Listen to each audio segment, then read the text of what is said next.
Hello વિદ્યાર્થી મિત્રો, mission સિદ્ધત્વ પરીક્ષા પર્વની ગુરુચાવી અંતર્ગત વિજ્ઞાન વિષયના 1 કલાકના સેશનમાં આપ સૌનું હાર્દિક સ્વાગત કરું છું. આજે આપણે વિજ્ઞાન વિષયની પરીક્ષાના એકાદ બે દિવસ બાકી છે તે પૂર્વે જેટલા પણ ચેપ્ટર્સ છે, ચેપ્ટર્સના તમામ જેટલા પણ ઇમ્પોર્ટન્ટ ટોપિક્સ છે તેના વિશે ટૂંકમાં સમજણ મેળવવાના છીએ. ચેપ્ટર નંબર 1 થી શરૂઆત કરીએ. રાસાયણિક પ્રક્રિયાઓ અને સમીકરણો. રાસાયણિક પ્રક્રિયાઓ કોને કહેવાય વિદ્યાર્થી મિત્રો? તો આપણે આપણી આજુબાજુ થતી કેટલીક પ્રક્રિયાઓ જોઈએ છે. રાસાયણિક પ્રક્રિયા દરમિયાન કયા કયા ચેન્જીસ થઈ શકે, આપણે કઈ રીતના કહી શકીએ કે કોઈ પણ પ્રક્રિયા રાસાયણિક પ્રક્રિયા છે? તો 4 મુખ્ય ચેન્જીસ વિશે આપણે ચેપ્ટર 1 ની અંદર ભણ્યા હતા. અવસ્થામાં પરિવર્તન થવો, રંગ પરિવર્તન થયો, વાયુ ઉત્પન્ન થવો, અથવા તો આપણે કહી શકીએ કે તાપમાનની અંદર બદલાવ થવો. આ 4માંથી કોઈ પણ પરિવર્તન જો હાજર હોય તો આપણે જે તે પ્રક્રિયાને રાસાયણિક પ્રક્રિયા કહી શકીએ છીએ. રાસાયણિક પ્રક્રિયાઓના કેટલાક ઉદાહરણ પણ આપણે જોયા છે વિદ્યાર્થી મિત્રો, કે ઓરડાના તાપમાને દૂધ, આપણે કહી શકીએ કે ક્ષારણની જે પ્રક્રિયા છે, આપણા શરીરમાં થતી પાચનની પ્રક્રિયા, શ્વસનની પ્રક્રિયા વગેરે વગેરે રાસાયણિક પ્રક્રિયાઓ છે. કોઈ પણ રાસાયણિક પ્રક્રિયા જે છે તેમાં આપણે પ્રક્રિયકોને આપણે કહી શકીએ કે તીરની ડાબી બાજુ લખવામાં આવે છે, જ્યારે પ્રક્રિયા દરમિયાન જે નિપજ ઉત્પન્ન થાય તેને જમણી બાજુમાં લખવામાં આવે છે. આપણે આ માળખાકીય સમીકરણ છે વિદ્યાર્થી મિત્રો, એનાથી સારી રીતના પરિચિત છે. આપણને ખ્યાલ છે કે સૌ પ્રથમ જ્યારે કોઈ પણ પ્રક્રિયા આપણે લખીએ છીએ ત્યારે તે અસમતોલિત હોય છે. જેમ કે એક એક્ઝામ્પલ, મેગ્નેશિયમની ઓક્સિજન સાથેની પ્રક્રિયા, તો આપણને મેગ્નેશિયમ ઓક્સાઇડ મળશે. તો આપેલી આ જે પ્રક્રિયા છે તે એક પ્રકારની અસમતોલિત રાસાયણિક સમીકરણ છે, આપણે કહી શકીએ રાસાયણિક પ્રક્રિયા છે. હવે અસમતોલિત કેમ કહી શકાય? તો પ્રક્રિયક અને નિપજના જે મોલ છે તે સમાન છે નહીં. પ્રક્રિયક નિપજના જે દળ છે એ પણ અસમાન છે. હવે દળ સંચયના નિયમ મુજબ આપણે એને સમતોલિત કરવી જરૂરી બને છે. તો સમતોલિત રાસાયણિક પ્રક્રિયા આપણે કંઈક આ રીતના લખી શકીએ કે જેના અંદર નાનામાં નાની પૂર્ણાંક સંખ્યાઓનો આપણે સહગુણક સ્વરૂપે ઉપયોગ કરી શકીએ છીએ. જેમ કે અહીંયા આગળ 2 ઓક્સિજન છે, આપણે અહીંયા આગળ ઓક્સિજનને સમતોલિત કરવા માટે આગળ 2 મૂકીશું. અહીંયા આગળ મેગ્નેશિયમ 2 થયા તો આપણે અહીંયા આગળ 2 મૂકીને મેગ્નેશિયમને પણ સમતોલિત કરી શકીએ છીએ. ત્યારબાદ આપણે રાસાયણિક પ્રક્રિયાના અલગ અલગ જે પ્રકાર છે એના વિશે પણ ચર્ચા કરી હતી. સંયોગીકરણ, વિઘટન, વિસ્થાપન, દ્વિવિસ્થાપન, ઓક્સિડેશન અને રિડક્શન. સંયોગીકરણની પ્રક્રિયામાં 2 પ્રક્રિયક એકબીજા સાથે પ્રક્રિયા કરીને એક જ નિપજ ઉત્પન્ન કરે છે. અમુક વખતે સંયોગીકરણની જે પ્રક્રિયાઓ છે એની સાથે ઉષ્મા પણ ઉત્પન્ન થતી હોય છે, જેના પરિણામ સ્વરૂપે તેને ઉષ્માક્ષેપકની પ્રક્રિયા કહેવામાં આવે છે. વિઘટનની પ્રક્રિયા છે તો એક પ્રક્રિયક આપ્યો હોય, એક પ્રક્રિયક તૂટીને 2 કે તેથી વધુ સરળ નિપજ આપે, એને વિઘટનની પ્રક્રિયા કહેવાય. વિઘટનની જે પ્રક્રિયા છે એ આપણે કહી શકીએ કે 3 અલગ અલગ પ્રકારની હોય છે: ઉષ્મીય વિઘટન, પ્રકાશીય વિઘટન અને વિદ્યુતીય વિઘટન. આ 3ના અંદરથી કોઈ પણ એક પ્રક્રિયા તમને પૂછી શકે છે. વિસ્થાપન પ્રક્રિયામાં વધુ ક્રિયાશીલ તત્વો ઓછા ક્રિયાશીલ તત્વોને તેના દ્રાવણમાંથી દૂર કરે છે, વિસ્થાપિત કરે છે. દ્વિવિસ્થાપનમાં તો આયનોની આપલે થતી હોય છે. ઓક્સિડેશન અને રિડક્શનની જે પ્રક્રિયા છે, આપણે કહી શકીએ કે પ્રક્રિયકની અંદર ઓક્સિજનનો ઉમેરો થાય અથવા તો હાઇડ્રોજન દૂર થાય તો ઓક્સિડેશનની પ્રક્રિયા. જો ઓક્સિજન દૂર થાય અને હાઇડ્રોજનનો ઉમેરો થાય તો થતી પ્રક્રિયા રિડક્શનની છે, અને બંને પ્રક્રિયા જો જોડે થાય તો રેડોક્સ પ્રક્રિયા થાય છે. હવે આના જે ઉદાહરણ છે એના અંદર ડીપમાં આપણે અભ્યાસ નહીં કરીએ વિદ્યાર્થી મિત્રો, તમને ખ્યાલ જ છે. હવે આના અંદર કહી શકીએ કે આઈએમપી પ્રક્રિયાઓ કઈ છે જે અવારનવાર પૂછાતી હોય છે. તો સંયોગીકરણની જે પ્રક્રિયા છે એ તમને પૂછી શકે છે. વિઘટનની જે પ્રક્રિયા છે એ તમારે અવશ્ય જોઈ લેવાની છે. ઓક્સિડેશન અને રિડક્શનની જે પ્રક્રિયા છે એ અગત્યની પ્રક્રિયા છે, એ પણ તમારે અહીંયા જોવાની છે. આ 3માંથી એક પ્રક્રિયા આવવાના ચાન્સીસ મને વધુ લાગી રહ્યા છે. ત્યારબાદ આપણે કહી શકીએ કે રોજિંદા જીવનમાં જોવા મળતી ઓક્સિડેશનની પ્રક્રિયાઓ, તો 2 ક્ષારણ અને ખોરાપણું છે. તો હવે 2 માર્ક્સનો એક પ્રશ્ન પહેલા ચેપ્ટરમાંથી આવવાનો છે, તો એટલા માટે આ 2 પ્રક્રિયાઓને પણ આપણે અહીંયા આગળ અચૂકથી જોઈશું. ચેપ્ટર નંબર 2 પર જઈએ વિદ્યાર્થી મિત્રો. ચેપ્ટર નંબર 2 છે એસિડ, બેઝ અને ક્ષાર. હવે જેટલા પણ ટોપિક્સ છે આ ચેપ્ટરના અંદરથી, એમાંથી આપણે કહી શકીએ કે વિભાગ ડી ની અંદર 2-4 માર્ક્સના પ્રશ્નો પૂછાવાની સંભાવના છે, શક્યતા છે. અહીંયા આગળ એસિડ બેઝની ધાતુ સાથેની જે પ્રક્રિયા છે એ પૂછાઈ શકે તેવી છે. એસિડ બેઝની જ્યારે ધાતુ સાથે પ્રક્રિયા થાય છે ત્યારે હંમેશા ક્ષાર અને હાઇડ્રોજન વાયુ તે આપણને આપે છે. અહીંયા આગળ HCl ની ઝિંક સાથે પ્રક્રિયા થાય ત્યારે ક્ષાર સ્વરૂપે આપણને ZnCl2 અને હાઇડ્રોજન વાયુ તે ઉત્પન્ન કરીને આપે છે. બેઝની ધાતુ સાથે પ્રક્રિયા થાય, જેમ કે અહીંયા આગળ સોડિયમ હાઇડ્રોક્સાઇડની ઝિંક સાથે પ્રક્રિયા થશે તો sodium zincate Na2ZnO2 plus H2 આપણને તે ઉત્પન્ન કરીને આપે છે. તો આ એક IMP પ્રક્રિયા છે વિદ્યાર્થી મિત્રો, અવારનવાર પૂછાય છે. ક્રમશઃ એના પછી કાર્બોનેટ, હાઇડ્રોજન કાર્બોનેટની એસિડ સાથેની પ્રક્રિયા. હવે કાર્બોનેટ જે છે ધાતુના અને ધાતુના હાઇડ્રોકાર્બોનેટ જે છે તેના માટે હું અહીંયા આગળ એક એક્ઝામ્પલ લઉં છું, Na2CO3 અને એનો જ હાઇડ્રોકાર્બન આપણે NaHCO3 લઈ શકીએ છીએ. એસિડ હું અહીંયા આગળ ફરીથી અગેઇન HCl વાપરી રહ્યો છું. તો અહીંયા આગળ ક્ષાર જે મળશે તે આપણને NaCl મળવા પાત્ર છે. કાર્બન ડાયોક્સાઇડ અને H2O ઉત્પન્ન થવાના જ છે. હવે આ પ્રક્રિયા દરમિયાન જે CO2 ઉત્પન્ન થાય છે એની પરખ કસોટી આપણે કરી શકીએ છીએ. શેના આધારે? તો કેલ્શિયમ હાઇડ્રોક્સાઇડનું જે દ્રાવણ છે તાજું બનાવેલું, એનો ઉપયોગ કરીને જો દ્રાવણ દૂધિયું થશે તો કાર્બન ડાયોક્સાઇડની પરખ કસોટી આપણે એના દ્વારા કરી શકીએ છીએ. પૂછાઈ શકે તેવો પ્રશ્ન છે. હવે એના પછી ક્રમશઃ પીએચ માપક્રમ અને દૈનિક જીવનમાં પીએચનું જે મહત્વ છે, આના અંદરથી દર વર્ષે વિદ્યાર્થી મિત્રો એક પ્રશ્ન તો આવે જ છે. તો એક વખત પીએચ માપક્રમ જોવું. હવે પીએચ માપક્રમ છે શું?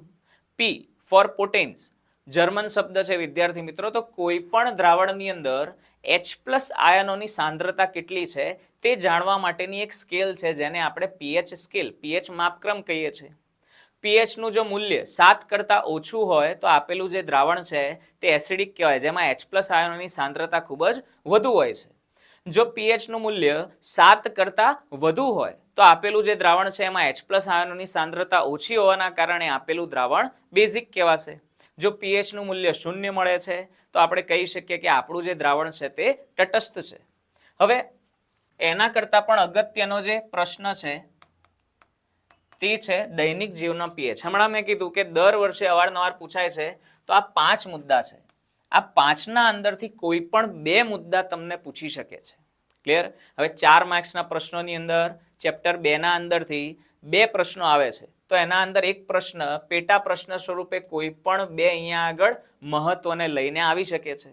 તો એક વખત અચૂકથી આ પ્રશ્ન વિધાઉટ ફેલ જોવાનું ભૂલતા નહીં. એના પછી છે ક્લોર આલ્કલી પદ્ધતિ. ચેપ્ટર 2નો જે મેં વિડીયો બનાવ્યો હતો વિદ્યાર્થી મિત્રો, એના અંદર આખી જે પ્રોસેસ છે એને મેં ખૂબ જ ડીપલી એક્સપ્લેન કરી છે. એક વખતે વિડીયો પણ જોઈ લેવો.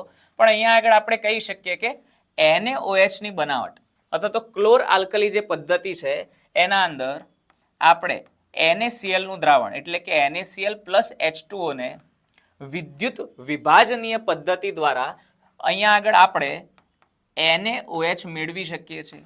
જ્યારે Cl2 અને H2 પણ અહીંયા આગળ છૂટા પડતા હોય છે. આની જે નિપજો છે એનો ઉપયોગ કરીને વિરંજન પાવડર, બેકિંગ સોડા, ધોવાનો સોડા આપણે બનાવી શકીએ છીએ. હવે ક્લોર આલ્કલી પદ્ધતિ જે છે એ તો IMP છે જ, પરંતુ એની સાથે સાથે આ જે 3 આપણે કહી શકીએ ક્ષાર છે એ અવારનવાર પૂછાય છે. એના અંદર બેકિંગ સોડા છે, વિરંજન પાવડર છે, એ અવશ્ય તમારે જોઈને જવા. એની બનાવટ, એના ઉપયોગો વગેરે વગેરે વસ્તુ તમારે યાદ રાખવી. ત્યારબાદ ક્રમશઃ આપણો ટોપિક છે પીઓપી. પીઓપી જે છે તે જીપ્સમમાંથી બનાવવામાં આવે છે વિદ્યાર્થી મિત્રો. જીપ્સમનું અણુસૂત્ર શું થાય? તો CaSO4 into twice H2O, calcium sulphate dihydrate આને કહી શકાય. હવે આની જે પ્રક્રિયા છે જ્યારે 373 કેલ્વિન તાપમાને કરવામાં આવે છે ત્યારે તે પોતાના અંદરથી પાણીના જે અણુઓ છે એને ગુમાવે છે અને આપણને કેલ્શિયમ સલ્ફેટ હેમીહાઇડ્રેટ ઉત્પન્ન કરીને આપે છે અને પાણીના જે અણુઓ છે એ તેમાંથી દૂર થઈ રહ્યા છે. હવે આ જે હેમીહાઇડ્રેટ છે એ જ આપણો પ્લાસ્ટર ઓફ પેરિસ છે. તો આની જે પ્રક્રિયા છે તે પ્લસ આના જે ઉપયોગો છે આપણે કઈ કઈ જગ્યાએ ભાગેલા તૂટેલા હાડકાને સાંધવા માટે, અગત્યની કેટલીક જે મૂર્તિઓ છે એને બનાવવા માટે પણ આજકાલ તો પીઓપીનો ઉપયોગ થઈ રહ્યો છે. તો વગેરે વગેરે જગ્યાએ આપણે એનો ઉપયોગ કરી શકીએ છીએ. એક વખત અચૂકથી જોવાનું ભૂલતા નહીં. ત્યારબાદ ચેપ્ટર નંબર 3 પર જઈએ, ધાતુ અને અધાતુઓ. એક વખત ભૌતિક ગુણધર્મો એના જોઈ લેવા વિદ્યાર્થી મિત્રો તમને પૂછી શકે છે. આપણે ડાયરેક્ટ રાસાયણિક ગુણધર્મો પર અહીંયા આગળ વધીશું. રાસાયણિક ગુણધર્મની અંદર પહેલો ગુણધર્મ ધાતુની સાથે ઓક્સિજનની પ્રક્રિયા છે.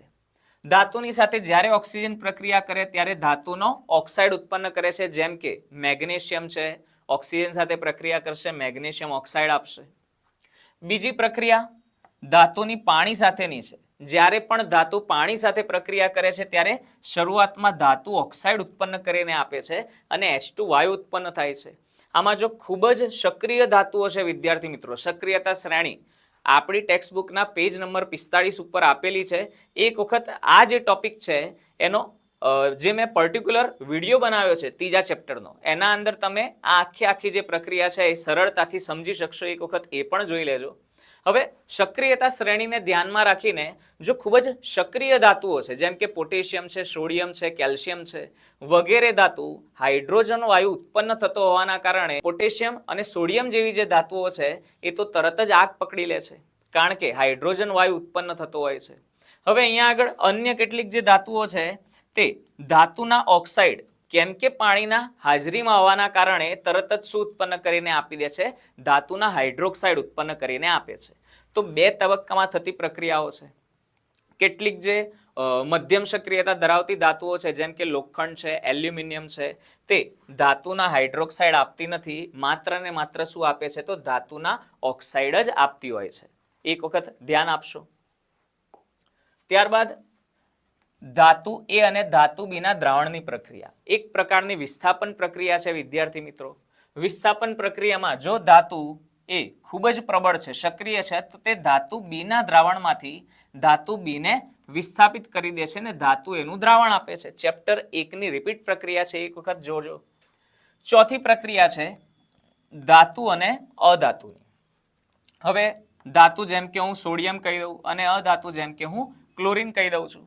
હવે અહીંયા આગળ ધાતુ અને અધાતુ વચ્ચે જે પ્રક્રિયા થાય છે એમાં આપણે કહી શકીએ કે સોડિયમ છે તેની બાહ્યતમ કક્ષામાં 1 ઇલેક્ટ્રોન, ક્લોરીનની બાહ્યતમ કક્ષામાં 7 ઇલેક્ટ્રોન છે. 1 ઇલેક્ટ્રોન ધાતુ અધાતુને આપે છે અને આપણને અહીંયા આગળ Na+Cl- કે જેમાં આપણે કહી શકીએ કે Cl પાસે બાહ્યતમ કક્ષામાં 8 ઇલેક્ટ્રોન છે, જેમાંથી 1 ઇલેક્ટ્રોન કોનો છે? તો સોડિયમનો છે. તો આમ ધાતુ અને અધાતુ પોતાની બાહ્યતમ કક્ષા સંયોજકતા કક્ષાના ઇલેક્ટ્રોનનો ઉપયોગ કરીને અહીંયા આગળ આયનીય વિદ્યુત સંયોજક સંયોજનો આપે છે, જેના ગુણધર્મો પણ સવિસ્તાર આપણે ચર્ચા કરેલી છે. એક વખત અચૂકથી જોવા. આ પણ એક IMP પ્રશ્ન છે એના ગુણધર્મ સહિત માટે. એના પછી છે ભુંજન અને કેલ્સિનેશન. આપણે જ્યારે પણ પૃથ્વીના ભૂપૃષ્ઠમાંથી અથવા તો પેટાળમાંથી ધાતુઓ મેળવીએ છીએ ત્યારે આપણે તે અયસ્ક સ્વરૂપે મેળવીએ છીએ. અયસ્ક સ્વરૂપનું સંકેન્દ્રણ કરવામાં આવે છે અને સંકેન્દ્રણ બાદ તેના અંદરથી આપણે ધાતુને મેળવવા માટેની પ્રક્રિયાઓ અહીંયા આગળ કરતા હોઈએ છીએ. હવે જો આપણી જે અયસ્ક છે, આપણું જે સંયોજન છે તે જો સલ્ફાઇડ સ્વરૂપનું હોય તો તેને અંદરથી ધાતુને મેળવવા માટેની જે પ્રક્રિયા છે તે ભુંજન પ્રક્રિયા છે. તો સલ્ફાઇડ અયસ્કમાંથી ધાતુ મેળવવા માટે, ધાતુનું નિષ્કર્ષણ કરવા માટે ભુંજન પ્રક્રિયા અહીંયા આગળ કરવી પડતી હોય છે. હવે ભુંજન પ્રક્રિયા જે છે, જેમ કે હું કહી દઉં કે ઝિંક છે એના સલ્ફાઇડ અયસ્ક સ્વરૂપે આપણને મળેલ છે. તો ભુંજન પ્રક્રિયા કરવા માટે ઓક્સિજનની હાજરી જરૂરી હોય છે વિદ્યાર્થી મિત્રો.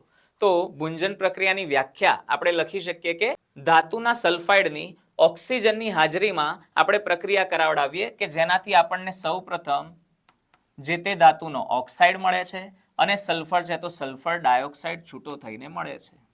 કેલ્સિનેશનની જે પ્રક્રિયા છે વિદ્યાર્થી મિત્રો, તેના અંદર કાર્બોનેટ જે સ્વરૂપ છે તો ZnCO3 ઝિંક કાર્બોનેટ જે સ્વરૂપ છે, જો કોઈ પણ ધાતુ આપણને કાર્બોનેટ સ્વરૂપે મળે તો ઓક્સિજનની અલ્પ હાજરીની અંદર અહીંયા આગળ પ્રક્રિયા થતી હોય છે અને આપણને ઝિંક ઓક્સાઇડ મળશે અને કાર્બન ડાયોક્સાઇડ અહીંયા આગળ મળવાનો છે. આ જે આપણને ઓક્સાઇડ મળી છે એની આપણે ત્યારબાદ રિડક્શન પ્રક્રિયા કરાવડાવીશું. અહીંયા આગળ કાર્બન એક પ્રબળ રિડક્શન કરતા તરીકે આપણે વાપરીએ છીએ. તો ઝિંક અને કાર્બન મોનોક્સાઇડ તે આપણને અહીંયા આગળ આપે છે. થર્મિટ પ્રક્રિયા અગત્યની છે. ક્લિયર? તો આ પ્રક્રિયાઓ તો છે જ અગત્યની. એની સાથે સાથે થર્મિટ જે પ્રક્રિયા છે એમાં Fe2O3 આયન ઓક્સાઇડની એલ્યુમિનિયમ સાથે પ્રક્રિયા થાય છે તો આપણને જે આયન છે તે લિક્વિડ સ્વરૂપમાં મળે છે. આ લોખંડ પીગલિત અવસ્થામાં મળતું હોવાના કારણે આપણે રેલવેના પાટાને સાંધવા માટે એનો ઉપયોગ કરી શકીએ છીએ. ત્યારબાદ ક્રમશઃ વિદ્યુત વિભાજનીય શુદ્ધિકરણની પ્રક્રિયા. તો આપણે વિદ્યાર્થી મિત્રો જોયું હતું કે અશુદ્ધ કોપરમાંથી શુદ્ધ કોપર જો મેળવવું હોય તો આપણે વિદ્યુત વિભાજનીય શુદ્ધિકરણની પ્રક્રિયા દ્વારા મેળવી શકીએ છીએ. ચેપ્ટર વાઇઝ જે વિડીયો બનાવે છે એના અંદર આખો ટોપિક સરળ રીતના મેં એક્સપ્લેન કર્યો છે. એક વખત જુઓ. આઈએમપી ટોપિક છે વિદ્યાર્થી મિત્રો. ત્યારબાદ ક્ષારણ અને તેને અટકાવવાના ઉપાયોની ચર્ચા કરીએ. ક્ષારણ શું છે? તો પાણી, આપણે કહી શકીએ પાણીની વરાળ છે અથવા તો એસિડની હાજરીમાં કેટલીક તે ધાતુઓ છે એના ઉપર ચોક્કસ રંગનો એક કાટ અથવા તો એક પડ જામી જતું હોય છે જેને આપણે ક્ષારણ કહી શકીએ છીએ. એને અટકાવવા માટે આપણે શું કરી શકીએ? તો જે તે ધાતુ ઉપર ગ્રીસ લગાવી શકીએ છીએ, એનોડીકરણ કરી શકીએ છીએ, ગેલ્વેનાઇઝેશન કરી શકીએ છીએ, વગેરે વગેરે એની મેથડ છે. એક અગત્યની મેથડ છે મિશ્ર ધાતુનો ઉપયોગ કરવો. મિશ્ર ધાતુ શું છે? તો મુખ્ય ધાતુમાં અન્ય ધાતુને આપણે પીગળેલી અવસ્થામાં મિશ્રિત કરીએ છીએ ત્યારે આપણને મિશ્ર ધાતુ મળે છે. એક્ઝામ્પલ પિત્તળ, બ્રોન્ઝ, સોલ્ડર છે. આપણને એક માર્ક્સની અંદર આ પ્રશ્ન પૂછી શકે છે. તો આપણને આ જે મિશ્રણ છે એ યાદ હોવા જોઈએ વિદ્યાર્થી મિત્રો. ક્રમશઃ ત્યારબાદ ચોથું ચેપ્ટર જોઈએ. ચોથા ચેપ્ટરની અંદર પ્રથમ ટોપિક છે સહસંયોજક બંધ. સહસંયોજક બંધ કોને કહેવાય?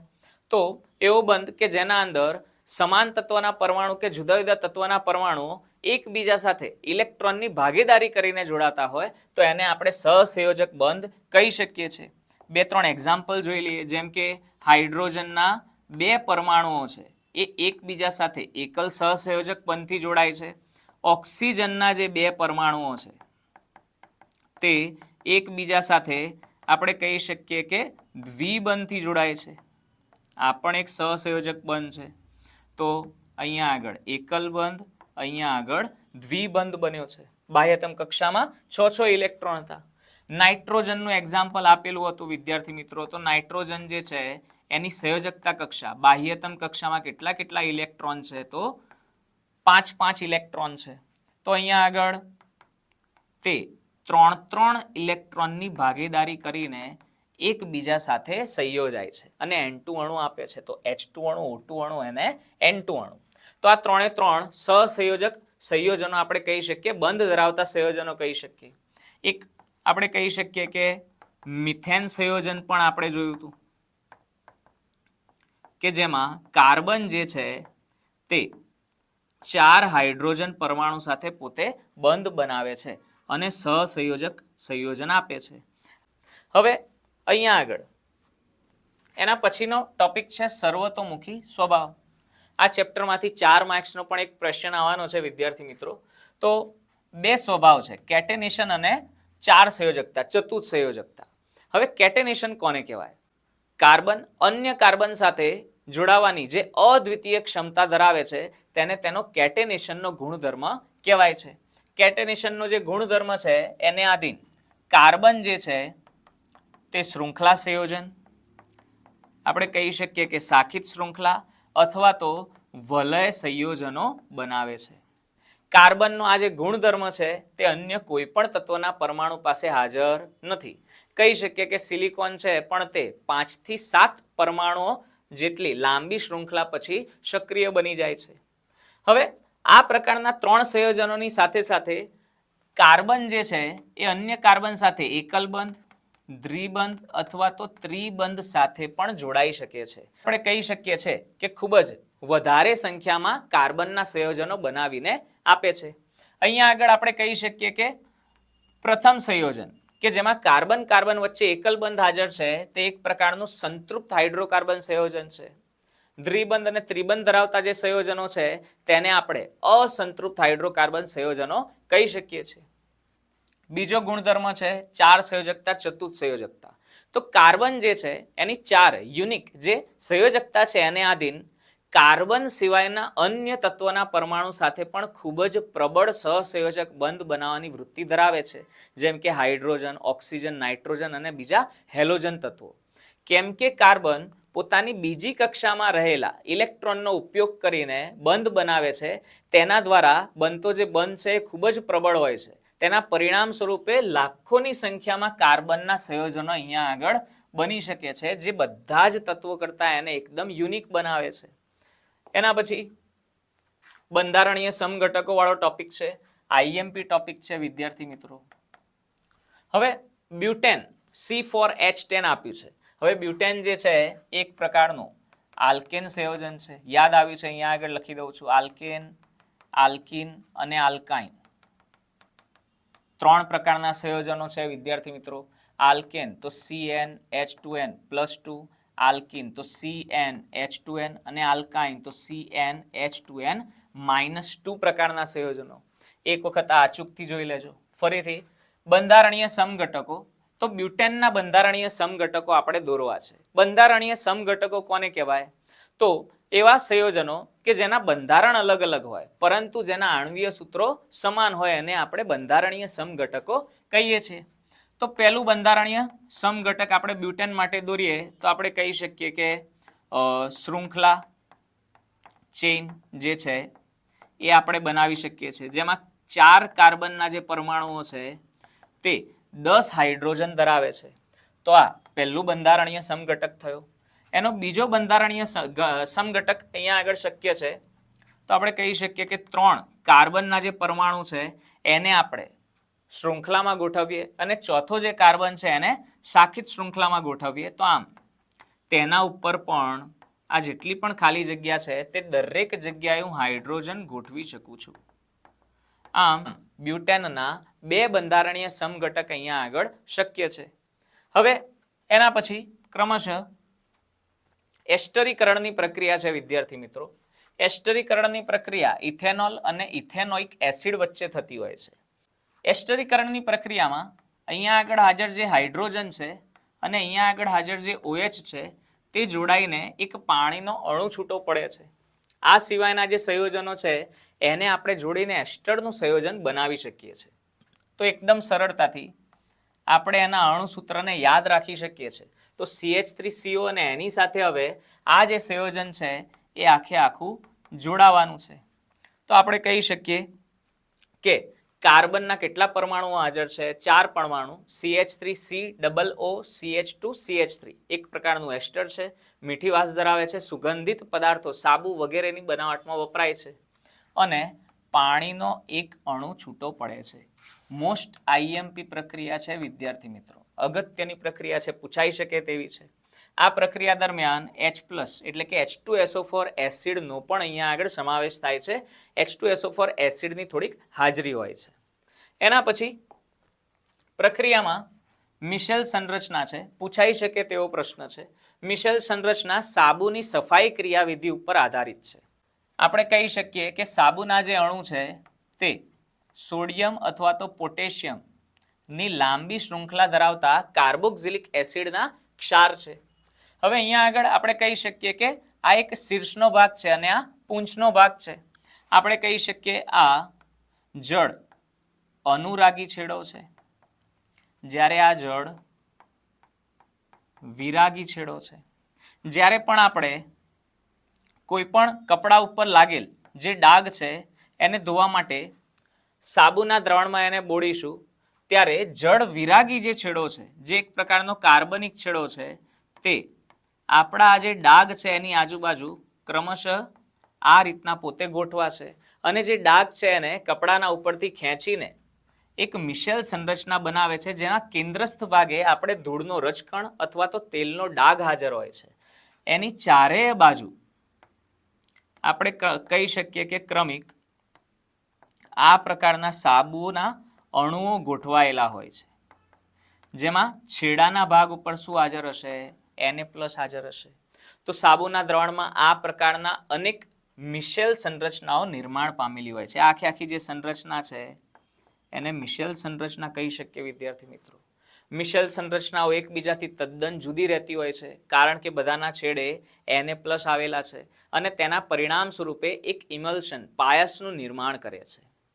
તો વિદ્યાર્થી મિત્રો, ત્યારબાદ નેક્સ્ટ જે ચેપ્ટર છે એ બાયોલોજીનું છે. ત્યારબાદ ચેપ્ટર નંબર 5 જૈવિક ક્રિયાઓ. જૈવિક ક્રિયાઓ કોને કહેવાય વિદ્યાર્થીઓ? તો આપણા જીવનને ટકાવી રાખનાર જે ક્રિયાઓ છે, જેવી કે પાચન, શ્વસન, વહન અને ઉત્સર્જન, આ તમામ જૈવિક ક્રિયાઓ છે. આ તમામ ક્રિયાઓ માટે આપણા શરીરના અંદર ચોક્કસ પ્રકારના અંગતંત્રોનું નિર્માણ થયેલું છે, જેના વિશે આપણે રેગ્યુલર જે ચેપ્ટર વાઇઝ વિડીયો બનાવ્યા છે એના વિશે ચર્ચા કરી હતી. હવે આપણી પાસે આજે 4 ટોપિક છે. 4ના અંદરથી આપણે કહી શકીએ કે મોસ્ટ આઈએમપી ટોપિક જે પૂછાઈ શકે તેવા છે તો એ છે પાચન, વહન અને ઉત્સર્જન. આ ત્રણમાંથી કોઈ પણ એક ટોપિક તમને અવશ્ય જોવા મળશે વિદ્યાર્થીઓ. આપણને એની આકૃતિ દોરતા આવડવી જોઈએ. જો આકૃતિ નામ નિર્દેશનવાળી આપણને આવડી જાય તો તરત જ એના ઉપરથી આખો જવાબ આપણે બનાવીને લખી શકીએ છીએ. પાચન તંત્ર જે છે, માનવ પાચન તંત્ર જે છે, એના અંદર જેટલા પણ અંગો હાજર છે, મુખથી લઈને ગુદા સુધીના, એ તમામ અંગોના કાર્ય આપણને સચોટ રીતના આવડવા જોઈએ. જેટલા પણ અંતસ્ત્રાવો છે, અંતસ્ત્રાવોના નામ આવડવા જોઈએ. તમને મુખમાં થતું પાચન 2 માર્ક્સમાં પૂછી શકે, જઠરમાં થતું પાચન 2 માર્ક્સમાં પૂછી શકે. તો આપણને નાના જે 2 માર્ક્સના પ્રશ્નો છે એને જોડીને મોટો પ્રશ્ન બનાવતા આવડવો જોઈએ. તો 4 ટોપિક છે, એના અંદરથી આ 3 ટોપિક ચોક્કસપણે અવશ્ય તમારે કરીને જવાના છે. એના પછી અવારનવાર પૂછાતો પ્રશ્ન છે પ્રકાશ સંશ્લેષણ વિશે. પ્રકાશ સંશ્લેષણની પ્રક્રિયા પૂછાય. પ્રકાશ સંશ્લેષણ માટેના જે તબક્કાઓ છે, તો 3 તબક્કાઓ આપેલા છે, એ તમારે ચોક્કસથી જોઈ લેવાના છે એક વખત. પ્રકાશ સંશ્લેષણની ક્રિયામાં શું થાય છે? તો વનસ્પતિ જે છે એ કાર્બન ડાયોક્સાઇડ અને પાણીનો ઉપયોગ કરીને કોની હાજરીમાં? ક્લોરોફિલ અને સૂર્યપ્રકાશની હાજરીમાં ગ્લુકોઝ ઉત્પન્ન કરે છે. ઓક્સિજન વાતાવરણની અંદર ત્યાગ કરે છે બાષ્પોત્સર્જનની ક્રિયા દ્વારા, અને પાણીના અણુઓ પણ અહીંયા આગળ ઉત્પન્ન થાય છે. તો લાસ્ટ યર બોર્ડની એક્ઝામની અંદર પૂછાઈ ગયેલો પ્રશ્ન છે, ચાન્સીસ વધારે છે. એના પછી આપણે વાત કરીએ તો પર્ણરંધ્રનો ટોપિક છે. હવે વિદ્યાર્થી મિત્રો, પર્ણરંધ્રોનું કાર્ય શું છે? તો મુખ્યત્વે 2 કાર્ય કરે છે. વાયુઓનું વાત વિનિમય, હમણાં આપણે વાતચીત કરી પ્રકાશ સંશ્લેષણની ક્રિયાની અંદર જે ઓક્સિજન ઉત્પન્ન થાય છે, તો એ ઓક્સિજન વાતાવરણની અંદર કઈ રીતના જશે? તો પર્ણરંધ્રના ઉપયોગ દ્વારા જશે. પ્રકાશ સંશ્લેષણની ક્રિયા માટે જે કાર્બન ડાયોક્સાઇડ વાયુની જરૂરિયાત છે, એ કાર્બન ડાયોક્સાઇડ વાયુ પણ આ પર્ણરંધ્રના માધ્યમ દ્વારા જ વનસ્પતિ મેળવતી હોય છે. હવે પર્ણરંધ્ર જે છે એ કઈ રીતના કાર્ય કરે છે? તો પર્ણરંધ્રોનું ખુલવાનું અને બંધ થવાની જે ક્રિયા છે એ રક્ષક કોષો દ્વારા નિયંત્રિત થતી હોય છે. રક્ષક કોષોમાં જેવો પાણીનો ભરાવો થશે, તરત જ રક્ષક કોષો જે છે એ પર્ણરંધ્રને ખોલી દે છે અને બાષ્પોત્સર્જનની આ જે ક્રિયાવિધિ છે એ અહીંયા આગળ પૂર્ણ થઈ શકે છે. રક્ષક કોષોની અંદર હાજર પાણીનો પુરવઠો જેવો દૂર થશે, તરત જ પર્ણરંધ્રનું જે છિદ્ર છે એ પણ પાછું શું થઈ જવાનું છે? બંધ થઈ જવાનું છે. શ્વસન. તો શ્વસન માટેનો જે ટોપિક છે એમાં જારક અને અજારક શ્વસન વાળો પ્રશ્ન પૂછાઈ શકે તેવો છે. હવે જારક અને અજારક શ્વસન જે છે કોને કહી શકાય? તો આપણે કહી શકીએ કે એવું શ્વસન કે જે ઓક્સિજનની હાજરીમાં થતું હોય, ઓક્સિજનની હાજરીમાં જો ગ્લુકોઝનું વિઘટન થતું હોય તો એને આપણે જારક શ્વસન કહીશું. જો ઓક્સિજનની ગેરહાજરીમાં અહીંયા આગળ વિઘટન થતું હશે ગ્લુકોઝનું, તો એને આપણે અજારક શ્વસન કહી શકીએ છીએ. તો તબક્કાઓ છે એના, તો આપણે કહી શકીએ 2 તબક્કાની અંદર ગ્લુકોઝના વિઘટનની જે ક્રિયાવિધિ છે એ પૂર્ણ થાય છે. તો શરૂઆતમાં કોષ રસની અંદર ગ્લુકોઝ કે જે 6 કાર્બન ધરાવતો એક અણુ છે, એમાંથી સૌપ્રથમ 3 કાર્બન ધરાવતો પાયરુવેટ નિર્માણ પામે છે, ઉર્જા ઉત્પન્ન થાય છે. ક્રમશઃ બીજા તબક્કાની અંદર આપણે કહી શકીએ કે O2 ની ગેરહાજરીમાં ઈસ્ટના જે કોષો છે ઈસ્ટના અંદર આપણને અજારક શ્વસન થતું જોવા મળે છે, જેમાં ઇથેનોલ, કાર્બન ડાયોક્સાઇડ અને ઉષ્મા ઉર્જા ઉત્પન્ન થશે. ઓક્સિજનની હાજરીમાં આપણે કહી શકીએ કે કણાભ સૂત્ર અને ઓક્સિજનની અલ્પ હાજરીની અંદર અભાવની અંદર સ્નાયુ પેશીની અંદર બે તબક્કા જોવા મળે છે. કણાભ સૂત્રની અંદર જ્યારે ઓક્સિજનની હાજરીમાં પાયરુવેટનું ફરીથી વિઘટન થશે. પાયરુવેટ કે જે 3 કાર્બન ધરાવતો અણુ છે એના અંદરથી 3 કાર્બન ડાયોક્સાઇડના અણુ ઉત્પન્ન થાય છે. આ સંખ્યા અવશ્ય યાદ રાખજો. પાણી ઉત્પન્ન થાય છે અને ઉર્જા ઉત્પન્ન થવાની છે એટીપી સ્વરૂપે. સ્નાયુ પેશીના અંદર જ્યારે ઓક્સિજનનો અભાવ સર્જાય છે વિદ્યાર્થી મિત્રો, ત્યારે કાર્બન ડાયોક્સાઇડ ઉત્પન્ન થવાની જગ્યાએ શું ઉત્પન્ન થાય છે? લેક્ટિક એસિડ ઉત્પન્ન થાય છે કે જેના પરિણામ સ્વરૂપે અવારનવાર સ્નાયુઓ જકડાઈ જવાની જે ક્રિયાવિધિ છે એ આપણે અહીંયા આગળ અનુભવતા હોઈએ છીએ. 3 માર્ક્સની અંદર જારક અજારક શ્વસન પૂછાઈ શકે છે. હવે એના પછી ચેપ્ટર નંબર 7ની જો ચર્ચા કરીએ તો એના અંદર નિયંત્રણ અને સંકલનમાં સૌથી આઈએમપી પ્રશ્ન છે તો તે છે ચેતાકોષની આકૃતિ, નામ નિર્દેશન સહિત અને તેની કાર્ય પદ્ધતિ. તો 9મા ધોરણની અંદર પણ આપણે કહી શકીએ ટોપિક તમે ભણીને આવ્યા છો. 10મા ધોરણની અંદર પણ આ ડિટ્ટો બેઠો આપણને આપેલો છે, તો આપણે આને ભૂલી શકીએ નહીં. અવારનવાર પૂછાયેલો છે. આપણે જોઈ શકીએ છીએ કે શિખા તંતુથી શરૂ થઈને ચેતાંત સુધીના બધા ભાગો અહીંયા આગળ આપેલા છે. તમે પરિચિત છો, ખાલી ક્રિયાવિધિ સમજાવી દઉં તો સ્નાયુ પેશી જે હોય છે, સ્નાયુ પેશી સૌ પ્રથમ વખત સંવેદના ગ્રહણ કરે છે. સ્નાયુ પેશી દ્વારા જે સંવેદના ગ્રહણ થાય છે તે તરત જ ચેતાકોષના જે શિખાતંતુઓ છે, માની લો કે આ મારી જે આંગળીઓ છે તે શિખાતંતુનો ભાગ છે અને મારો આ જે ડાબો હાથ છે તે સ્નાયુ પેશી છે. શિખાતંતુ ચેતાકોષના સ્નાયુ પેશી ઉપર આ રીતના ચોક્કસ રીતે જોડાયેલા હોય છે અને તરત જ આ શિખાતંતુના ઉપર એક ઉર્મિ વેગ ઉત્પન્ન થાય છે.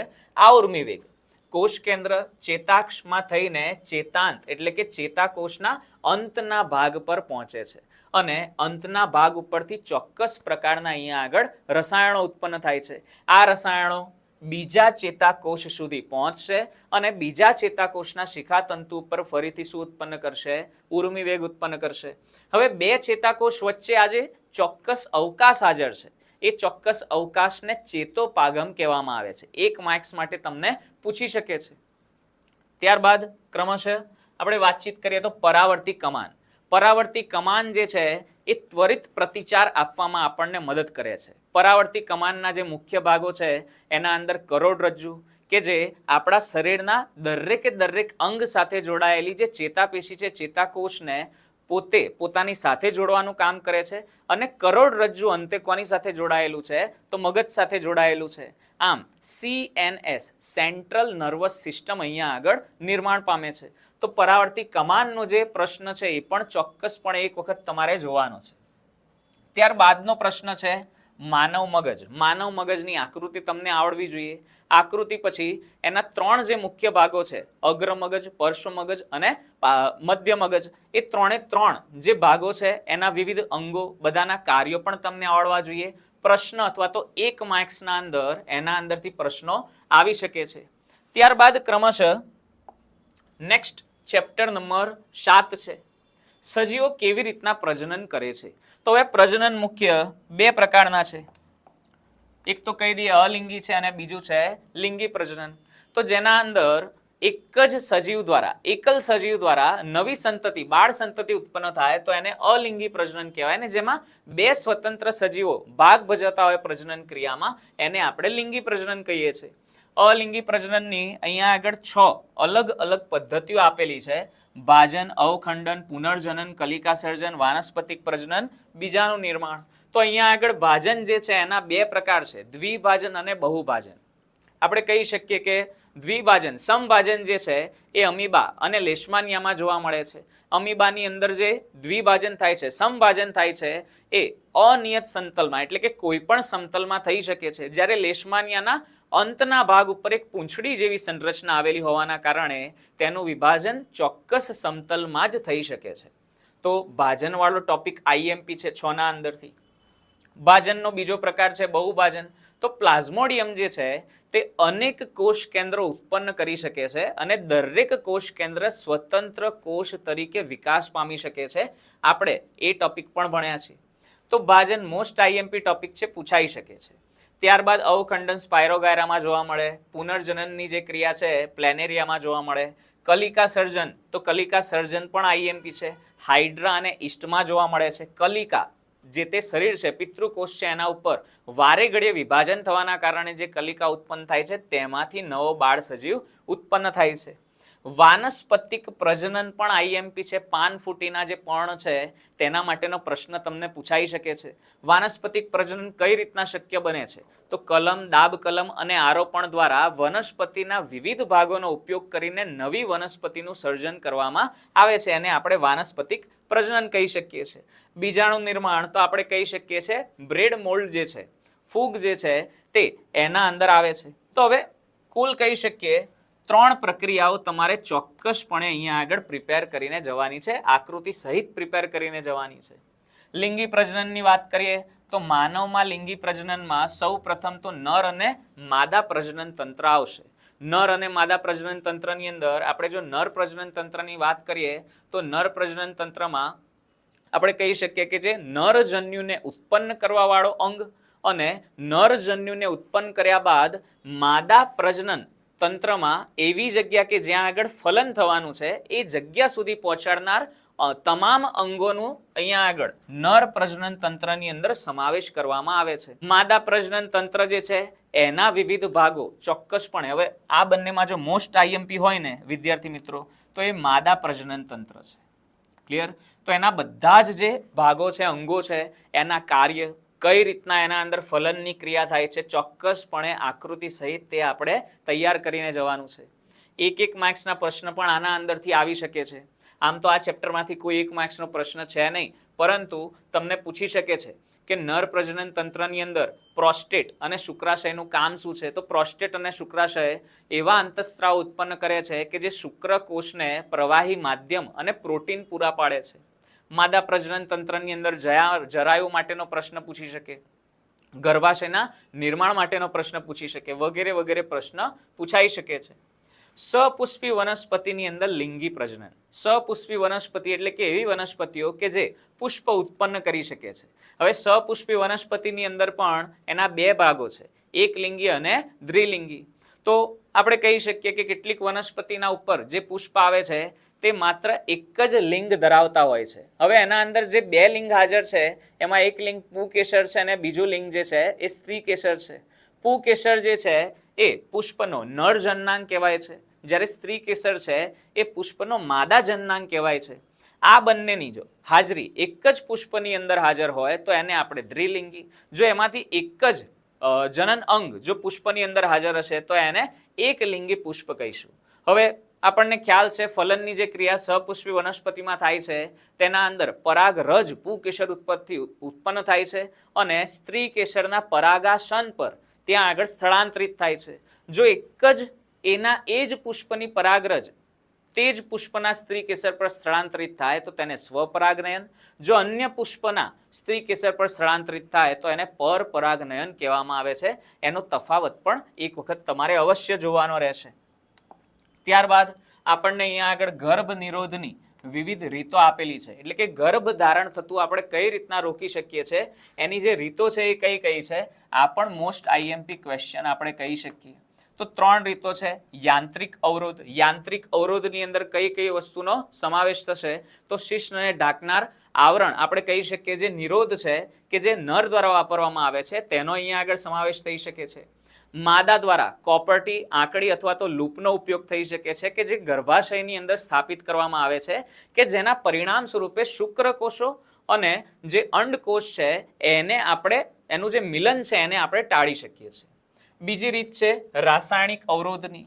રાસાયણિક અવરોધની રીતની અંદર કેટલીક ચોક્કસ પ્રકારની જે દવાઓ છે તે માદા દ્વારા સેવન કરવામાં આવે છે કે જેનાથી અંડ પતનનો જે સમયગાળો છે, અંડકોષ ઉત્પન્ન થવાનો જે સમયગાળો છે એને વહેલો અથવા તો મોડો કરી શકાય છે. શસ્ત્રક્રિયા છે જેમાં આપણે કહી શકીએ કે નસબંધીનો સમાવેશ થાય છે. નર પ્રજનન તંત્રની અંદર હાજર જે શુક્રવાહિનીઓ છે એનો માર્ગ અવરોધીને અથવા તો સ્ત્રી પ્રજનન તંત્રની અંદર જે અંડવાહિની છે, ફેલોપિયન નલિકા છે કે જ્યાં આગળ ફલનની ક્રિયા થાય છે, એને અવરોધીને આપણે શસ્ત્રક્રિયા કરી શકીએ છીએ. ત્યારબાદ નેક્સ્ટ ચેપ્ટર નંબર 8 ની વાતચીત કરીએ તો આનુવંશિકતા અને ઉદ્વિકાસ. તેના અંદર મેઇન આપણે કહી શકીએ કે 2 માર્ક્સની અંદર પૂછાઈ શકે, 2-3 માર્ક્સમાં ભિન્નતાનું મહત્વ. ભિન્નતા કેમ જરૂરી છે?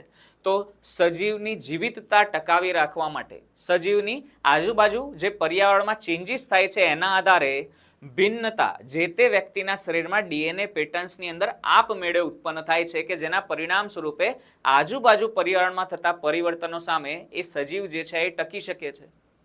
મેન્ડેલનો જે પ્રયોગ છે આપણે જોયું હતું કે વટાણાના છોડની ઊંચાઈ માટેનો એક પ્રયોગ આપણને આપેલો છે, પ્રભાવી પ્રચ્છન્ન લક્ષણ માટેનો પ્રયોગ આપેલો છે, પુષ્પના રંગ માટેનો પ્રયોગ આપેલો છે, આકાર અને એના માટેનો પ્રયોગ આપ્યો છે. તો એ પ્રયોગ એક વખત અવશ્ય જોઈ લેવા. આઈએમપી ક્વેશ્ચન છે લિંગ નિશ્ચયન. લિંગ નિશ્ચયનની અંદર હવે લિંગ નિશ્ચયનની જે ઘટના છે એ કેટલાક સજીવોની અંદર આનુવંશિક હોતી નથી. જેમ કે આપણે કહી શકીએ ગોકળગાય છે, કાચબો છે, એના અંદર લિંગ નિશ્ચયનની જે ઘટના છે એ આનુવંશિક નથી. જ્યારે માનવની અંદર જોવા મળતી લિંગ નિશ્ચયનની જે ઘટના છે એ આનુવંશિકતા ધરાવે છે. હવે આપણને અહીંયા આગળ 1 માર્ક્સના જે પ્રશ્નો છે એ બહુ જ કન્ફ્યુઝ કરી શકે છે. રંગસૂત્રો માટેના દૈહિક રંગસૂત્રોની કુલ સંખ્યા કેટલી હોય છે? તો 22 જોડ હોય છે. લિંગી રંગસૂત્રોની સંખ્યા કેટલી હોય છે? તો 1 જોડ હોય છે. દૈહિક રંગસૂત્રો આપણા શરીરના જેટલા પણ લક્ષણ છે એ નવી આવનારી બાળ પેઢીમાં સ્થળાંતરિત કરે છે, જ્યારે લિંગી રંગસૂત્ર જે છે તે લિંગ નિશ્ચયનનું કાર્ય અહીંયા આગળ કરી શકે છે. આમ કુલ જોડ કેટલી? તો 23 જોડ. હવે એના અંદર પણ જન્યુ કોષોની અંદર, જન્યુ કોષ કોને કહેવાય? તો શુક્રકોષ અને અંડકોષ. એના અંદર રંગસૂત્રોની સંખ્યા આપણને પૂછવામાં આવે વિદ્યાર્થી મિત્રો, બધાને જ કન્ફ્યુઝન થાય છે. તો અહીંયા આગળ રંગસૂત્રોની કુલ સંખ્યા કેટલી છે? તો 23 રંગસૂત્રો. હવે અહીંયા જોડ હતી અને અહીંયા આગળ 23 રંગસૂત્રો છે. કેમ અહીંયા આગળ પરિવર્તન, અહીંયા આગળ ફેરફાર થયો? તો આપણે કહી શકીએ કે જ્યારે પણ શુક્રકોષ અથવા તો અંડકોષનું નિર્માણ થતું હોય છે ત્યારે કોષ વિભાજનની જે ક્રિયા થાય છે એમાં અર્ધીકરણની ક્રિયા થાય છે. અને જે 23 જોડ એટલે કે કુલ 46 રંગસૂત્રો હતા તેમાંથી 23 રંગસૂત્ર જે છે એ વહેંચાઈ જવાના કારણે શુક્રકોષ અને અંડકોષમાં રંગસૂત્રો, જન્યુની અંદર જો રંગસૂત્રની સંખ્યા પૂછાય તો કેવી આવશે? 23 રંગસૂત્રો આવશે. હવે અહીંયા આગળ લિંગ નિશ્ચયનની જે ઘટના છે એ કઈ રીતના થતી હોય છે? તો માનવમાં જે લિંગી રંગસૂત્ર છે તે XY છે, જ્યારે માદાની અંદર જોવા મળતું લિંગી રંગસૂત્ર છે તે XX છે. હવે આના અંદર પણ 1 માર્ક્સના પ્રશ્ન આવી શકે છે. ચોક્કસપણે આપણને ધ્યાન રાખવાનું છે કે અહીંયા આગળ X અને Y તે અયુગ્મ જોડ છે, એટલે કે X અને Y બંને રંગસૂત્ર એકબીજાથી કેવા છે? ભિન્ન છે. જ્યારે અહીંયા આગળ રંગસૂત્રનું પૂર્ણ યુગ્મન થયેલું છે, બંને રંગસૂત્ર એક જેવા છે.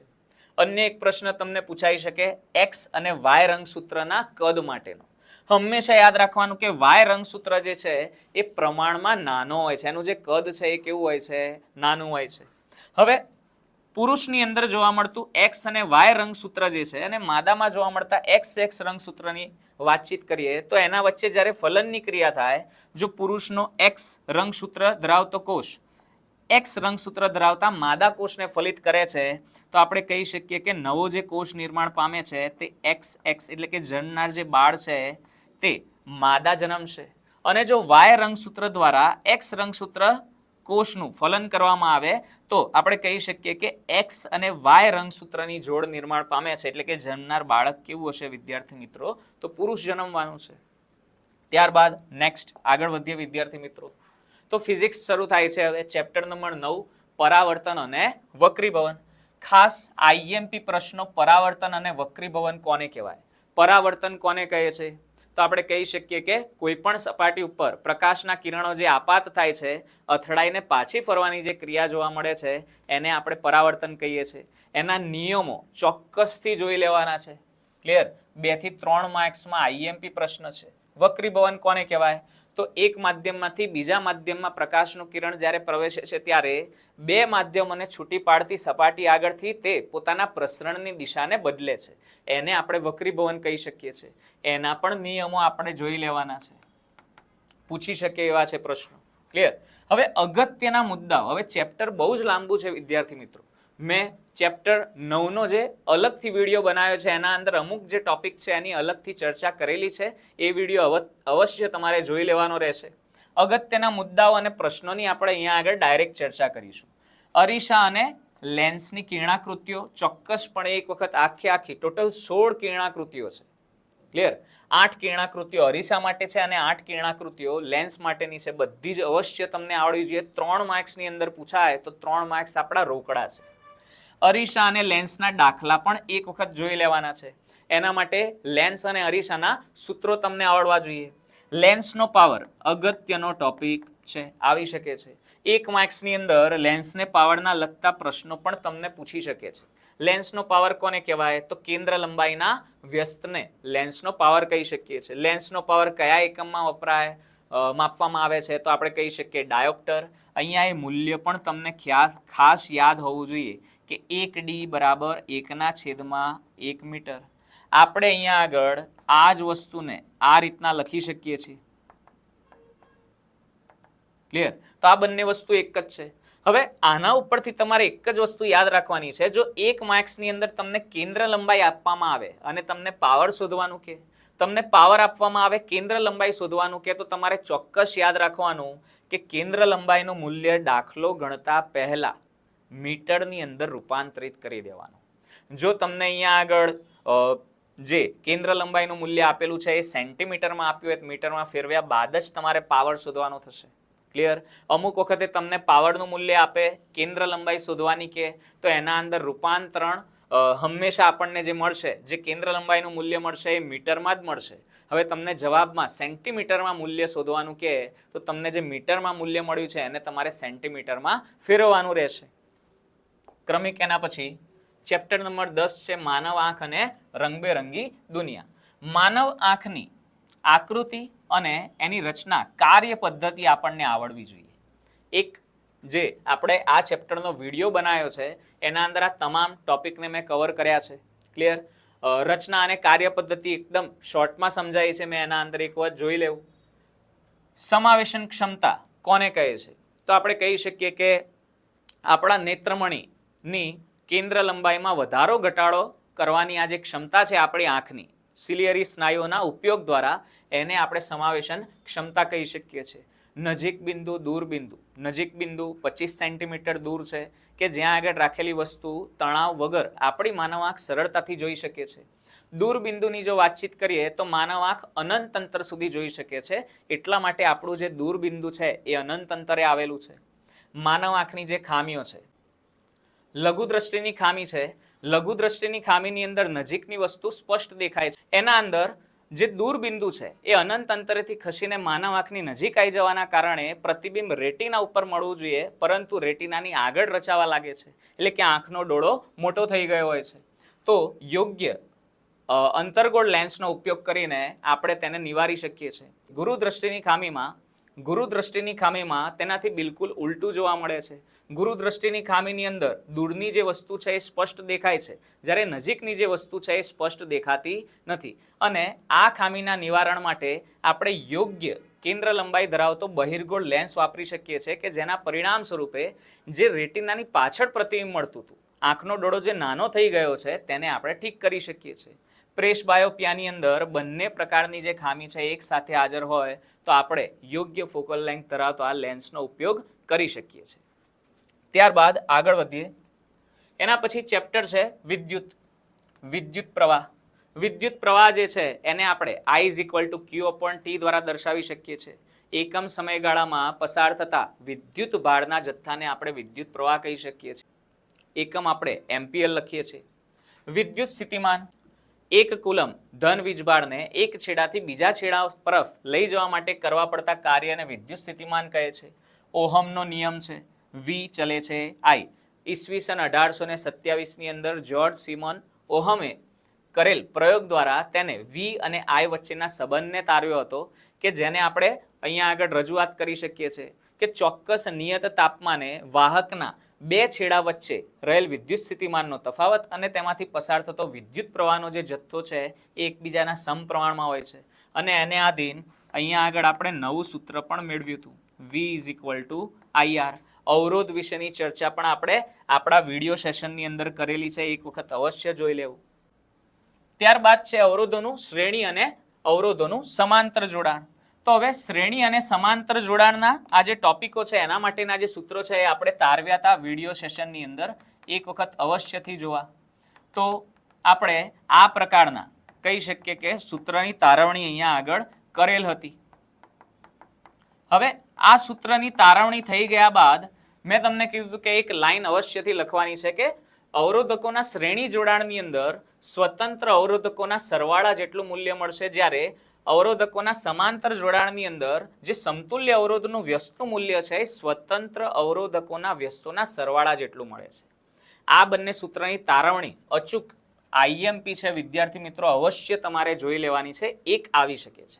આ સાથે સાથે શ્રેણી અને સમાંતર જોડાણના લાભ અને ગેરલાભ તમારે આ સાથે સાથે શ્રેણી અને સમાંતર જોડાણના લાભ અને ગેરલાભ પણ તમારે અવશ્ય જોઈને જવાના છે.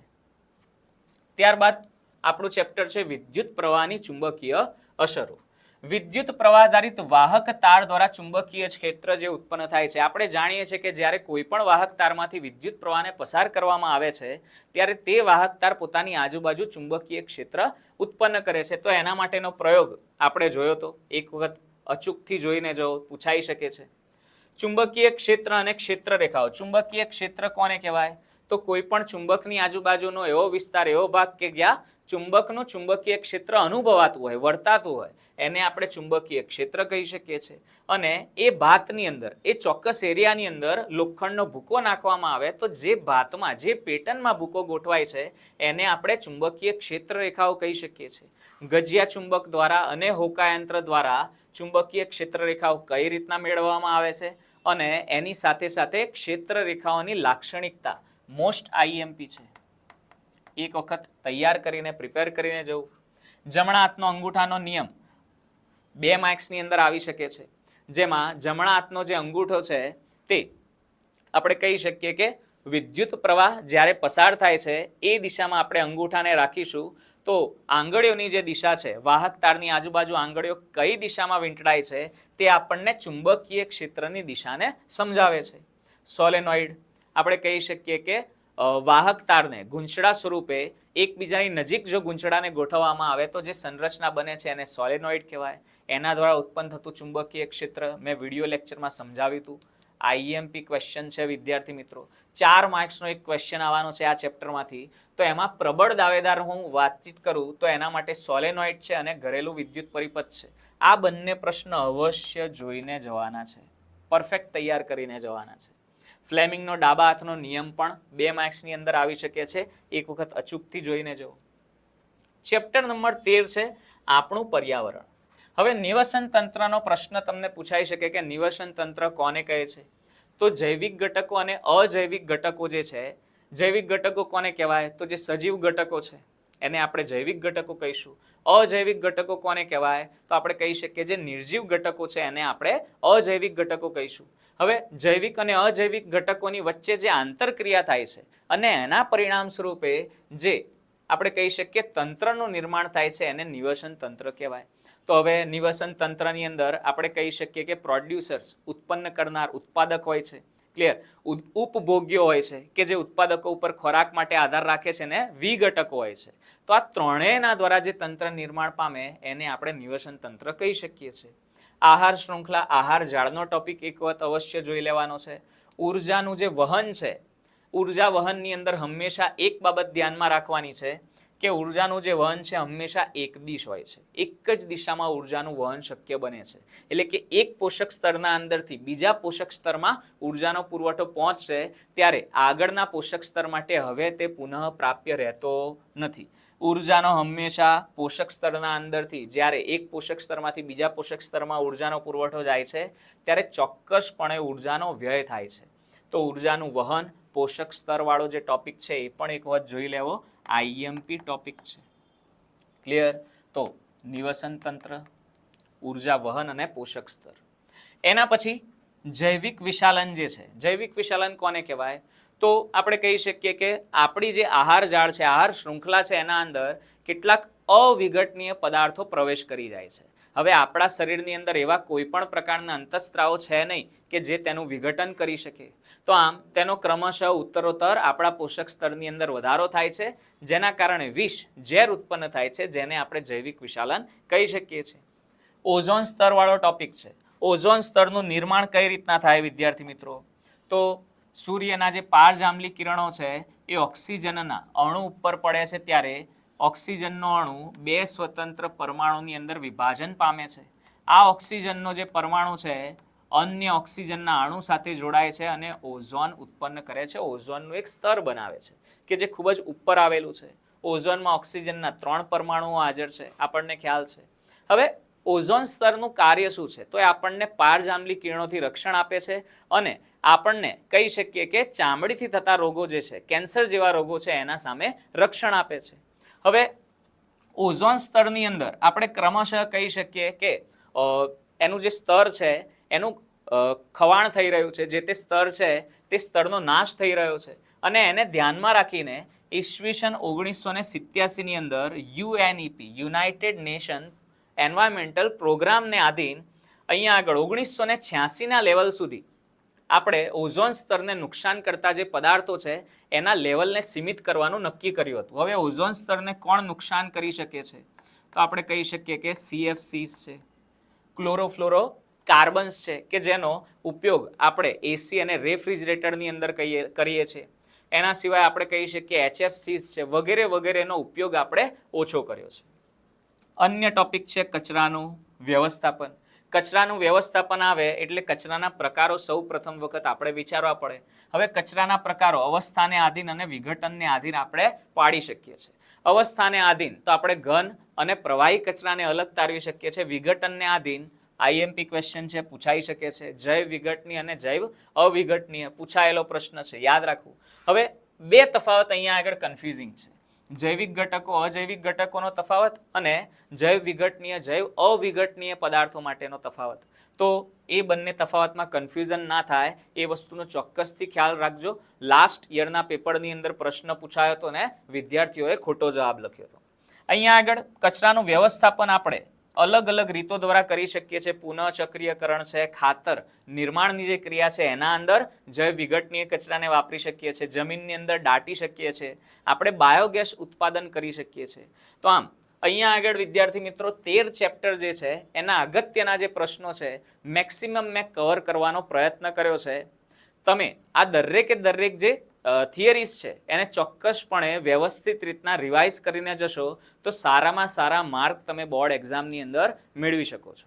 હવે 13 ચેપ્ટરના અંતમાં દરેકે દરેક વિદ્યાર્થીને એક પ્રશ્ન થાય કે વિભાગ એ તો રહી જ ગયો સર, વિભાગ એ ની અંદર કયા કયા પ્રશ્ન આવી શકે છે? તો એ વિભાગ એ માટે મેં કેટલાક પ્રશ્નોની લિસ્ટ બનાવી છે કે જે મારા ધ્યાનમાં છે, કે જે આપણે કહી શકીએ કે બોર્ડની એક્ઝામની અંદર પૂછાઈ શકે એવા છે. એ તમે અહીંયા આગળ સ્ક્રીનશોટ લઈ લેશો. આ જેટલા પણ પ્રશ્નો છે એ આપણે કહી શકીએ કે કેમિસ્ટ્રી રિલેટેડ છે, એક વખત સ્ક્રીનશોટ લઈ લો. ત્યારબાદ એના પછી અહીંયા આગળ બાયોલોજી માટેના પ્રશ્નો છે, 1 માર્ક્સની અંદર પૂછાઈ શકે એવા છે. આટલા પ્રશ્નો અવશ્ય તમારે જોઈને જવાના છે. મોટા ભાગે આના અંદર મે બી બધા પ્રશ્નો તમારા વિભાગ એના કવર થઈ જશે. એક વખત સ્ક્રીનશોટ લઈ લેજો. અને ત્યારબાદ લાસ્ટમાં અહીંયા આગળ ફિઝિક્સના જેટલા પણ ચેપ્ટર્સ છે એના માટેના મોટા ભાગના 1 માર્ક્સના પ્રશ્નો જે છે એ મેં મૂકેલા છે. તો વિદ્યાર્થી મિત્રો આશા રાખું છું કે જેટલા પણ ચેપ્ટર્સ છે એ હું તમને સારી રીતના સમજાવી શક્યો હોઈશ. વિજ્ઞાનની પરીક્ષાની અંદર જેટલા પણ પ્રશ્નો તમને પૂછવામાં આવે છે, મોટા ભાગના જેટલા પણ પ્રશ્નો છે એ બધા જ તમારે અટેન્ડ કરવાના છે. કોઈ પણ પ્રશ્ન તમારે બાકી રાખવાનો નથી. મેક્સિમમ પ્રશ્ન અટેન્ડ કરશો તો એટલું સારું પરિણામ તમે લાવી શકો છો. આશા રાખું છું મેં તમને આખા જેટલા પણ ચેપ્ટર્સ છે એને સમજાવવામાં મદદ કરી હશે. બધા જ વિદ્યાર્થીઓને વિજ્ઞાન વિષય માટે all the best of luck.